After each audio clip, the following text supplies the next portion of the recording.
Welcome to the Lady Brain Show. I'm Steph Walton. Today I talk with writer, actor, producer, and director Matt Ross about his new film, Captain Fantastic, for which Viggo Mortensen just received an Academy Award nomination for Best Actor.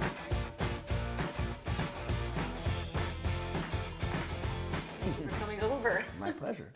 This is nice. Cheers. I want to Cheers. say congratulations on creating a truly uplifting and inspirational and beautiful movie. Thank you. Thank you. Really. I remember, I think about 4 or 5 years ago, after you had done 28 Hotel Rooms, which was also brilliant. Thank you. And you said, I asked you what you were working on next, and you said, well, I wrote this script, and Viggo Mortensen's interested in it, and now here we are, and Captain Fantastic has made its mark. What we created here may be unique in all of human existence. All the way to the top. We created a paradise.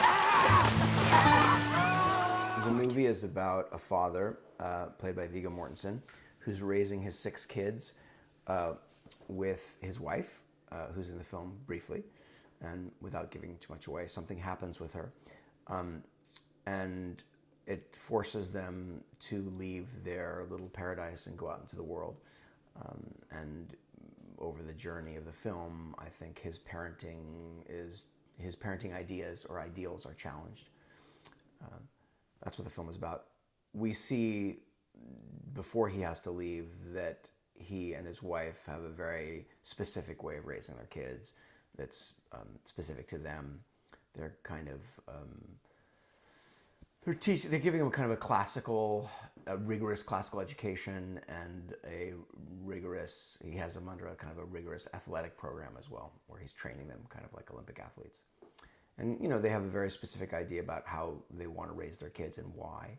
And when they have to leave, everything he's doing comes into question, I think, in some way. And when you talk about having to leave, they're leaving their totally off-the-grid lifestyle in the forest. Yeah.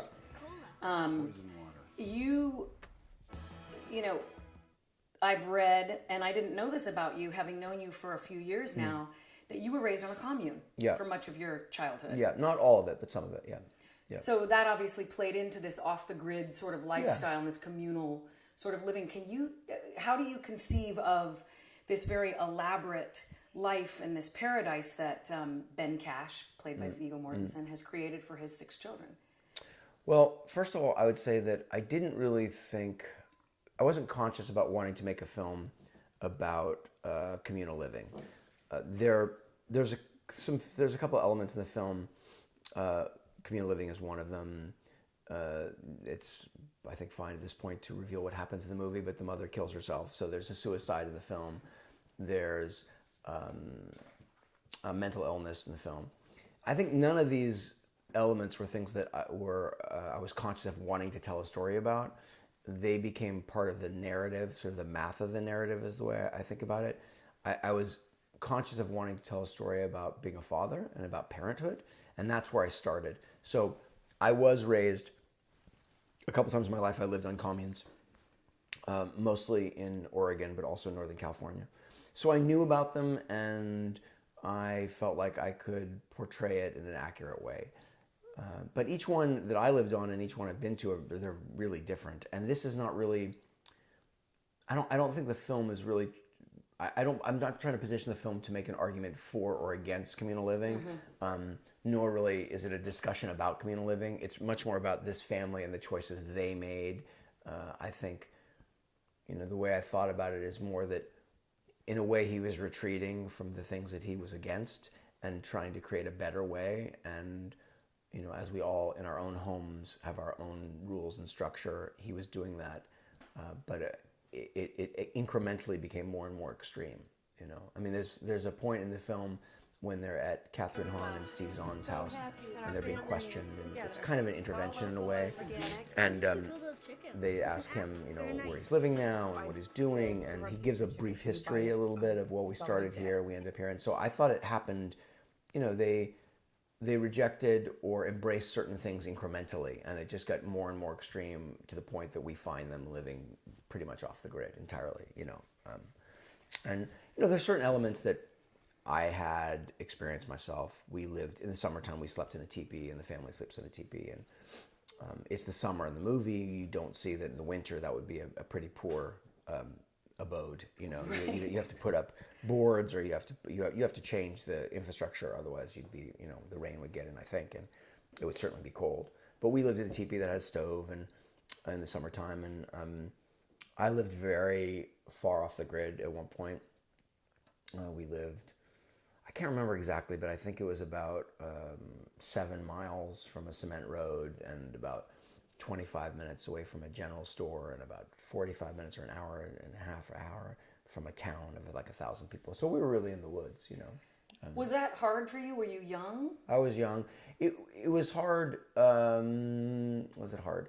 It was hard when I hit, when I became a teenager, mainly because you're just so removed from your friends. You know, you can't hang out with your friends. There's no, you know, you can't say, there's no, I'm going over to so-and-so's house. That doesn't happen at all. Right. And, you know, everything, even like participating in sports after school is an issue, because the bus ride to and from school is an hour, you know. Right. So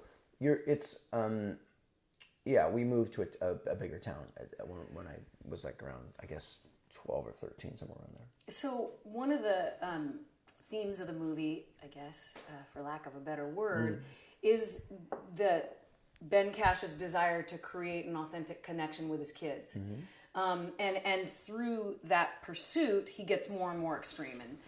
And as a parent, you know, I happen to know you live in a house, and I know your kids go to a regular school, and it's, you know, it's probably a 10-minute drive from your house. Yep. And, as a parent, do you find yourself struggling to achieve those same things, that authentic connection? And was that part of what motivated you to write this movie? Yes, to both. I think the motivation was,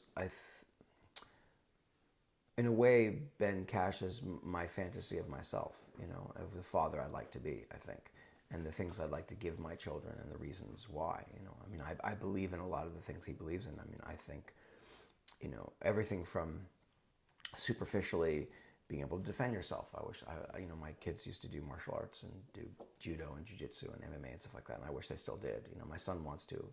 My daughter kind of rejected it at a certain point. It wasn't her thing. She found a different sport. I would like to give them certain skills. You know, I think we as people, we've lost a lot. We've lost connection to certain things. Like, it sounds silly, but most people don't even know how to build a fire. You know. Oh yeah. You know, we're pretty helpless, naked apes, and I'd like my kids to have some skills.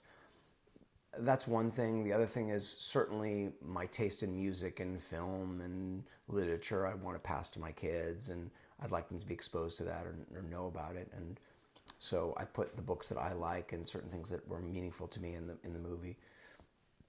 But I think, you know, I don't live that way, and I do live in the world. You know, in the film, he's removed himself, and in some ways, I think it's a cheat.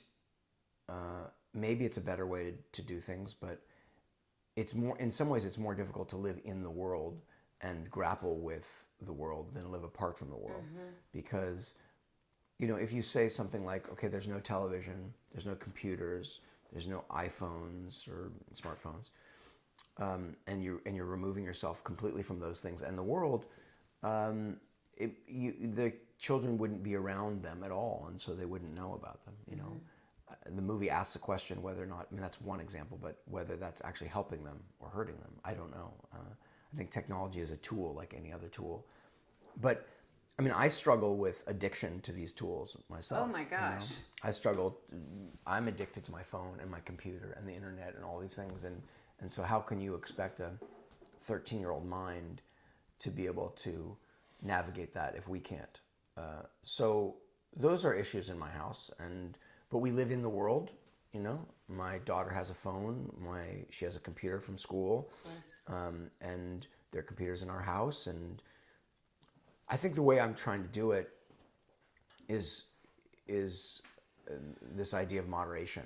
You know, and that rather than banning things, making them verboten, which I think makes them attractive. Yeah.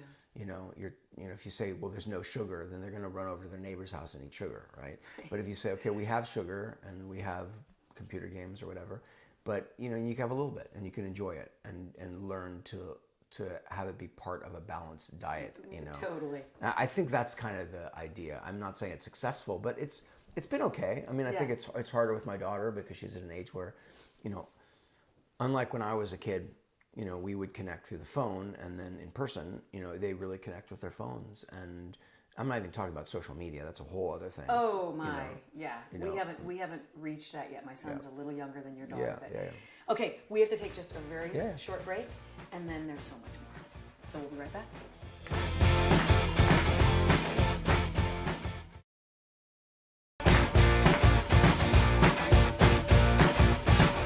Stay on the parenting thing and the connection thing, because that really made a huge impression on me.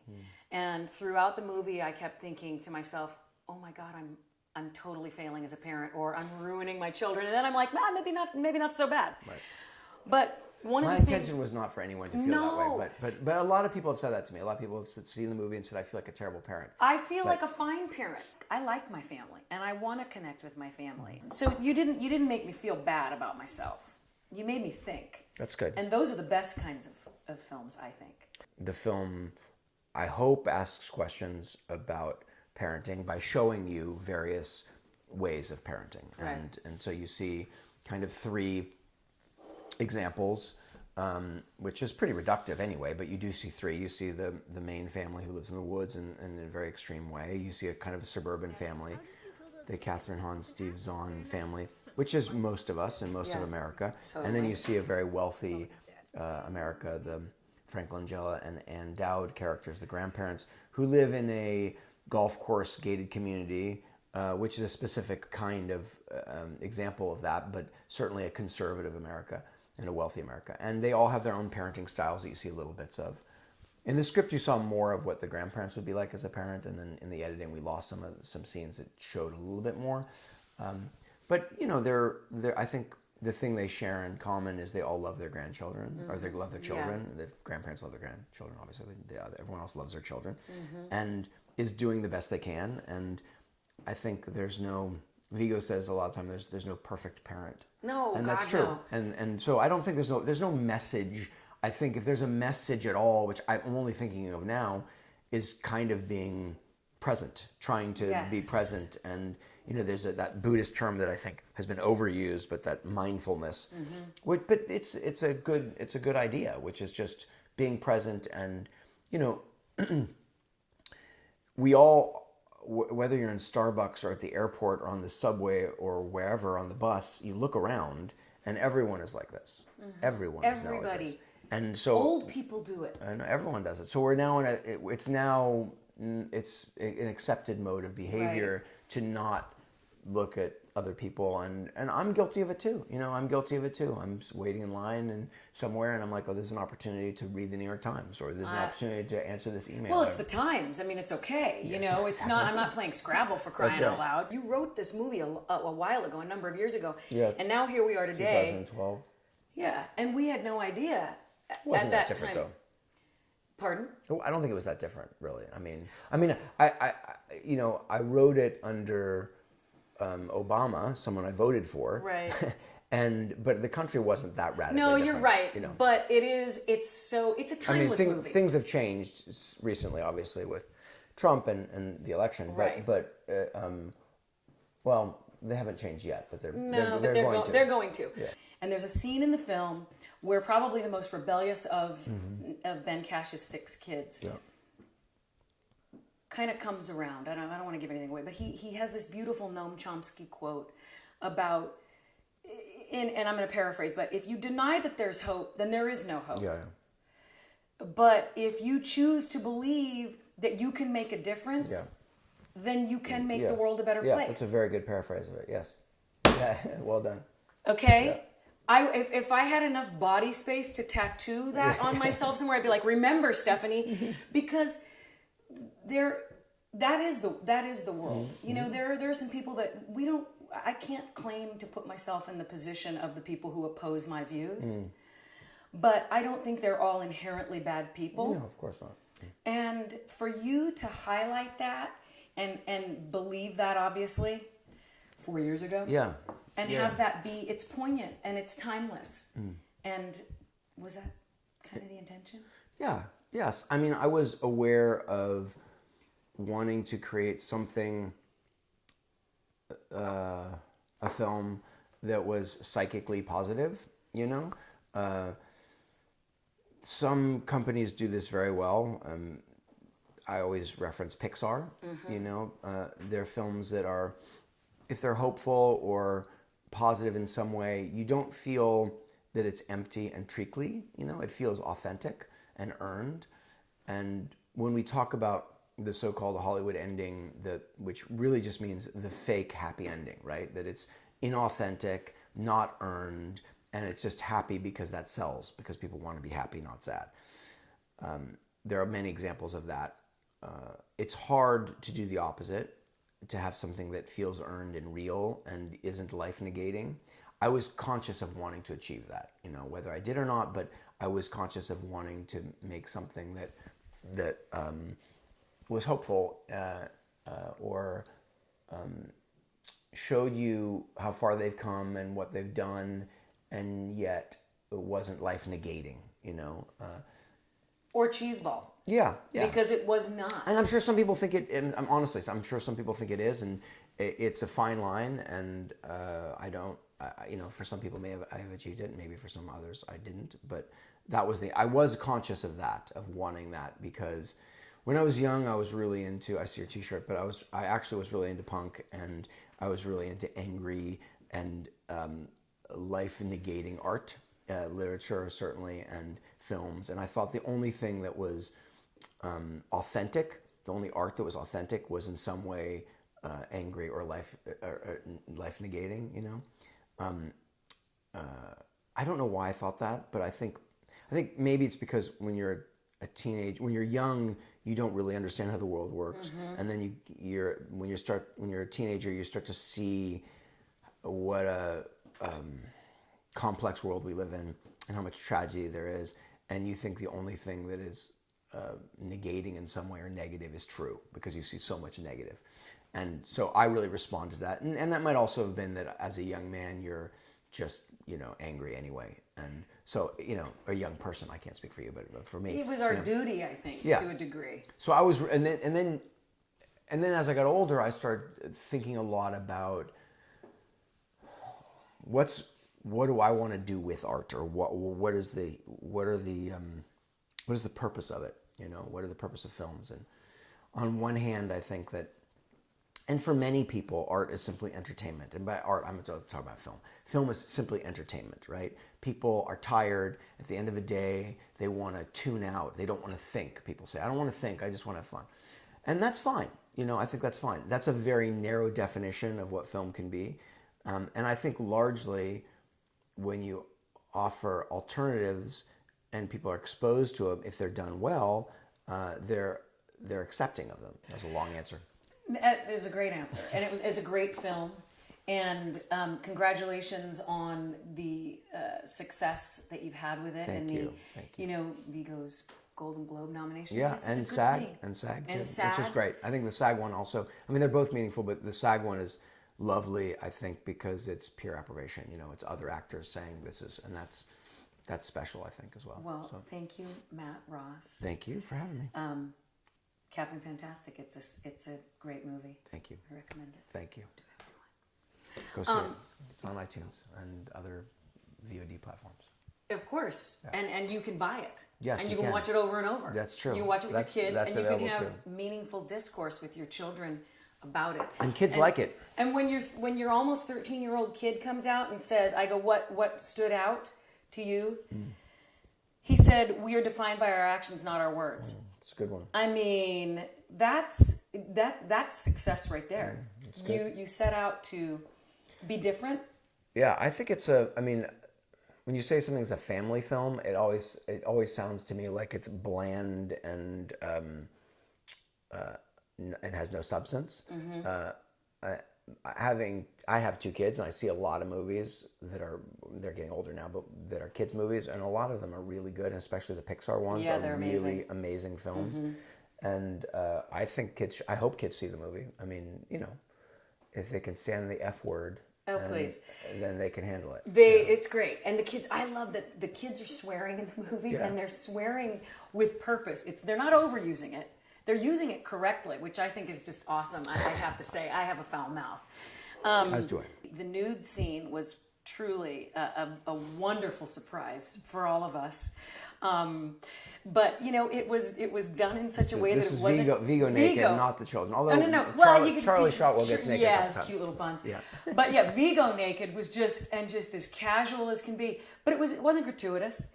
Well, the purpose of it was Vigo actually talked about that because he just wanted to make sure it wasn't gratuitous. And the purpose, how I articulated it was just that they don't vilify the human body. And in fact, the kids are bored about it. There's nothing untoward. He's in his natural state. And he's like, this is us and I'm just naked and big deal. And they're just, they could care less is the point of it. And that's terrific. supposed to be funny because obviously, not everyone feels that way, but not at the KOA campground. Yes, anyway. exactly. So Matt, thank you so much for coming over and having coffee with me and talking about your amazing film, Captain Fantastic. You can buy it, you can rent it. Yep. Where is it available now? It's on all VOD platforms. Obviously, Amazon has both versions. iTunes has it. I'm sure many other cable companies have it as well. All right. Captain Fantastic with Matt Ross. Thanks for having me. Thank you so much. Thank you. Out of my head.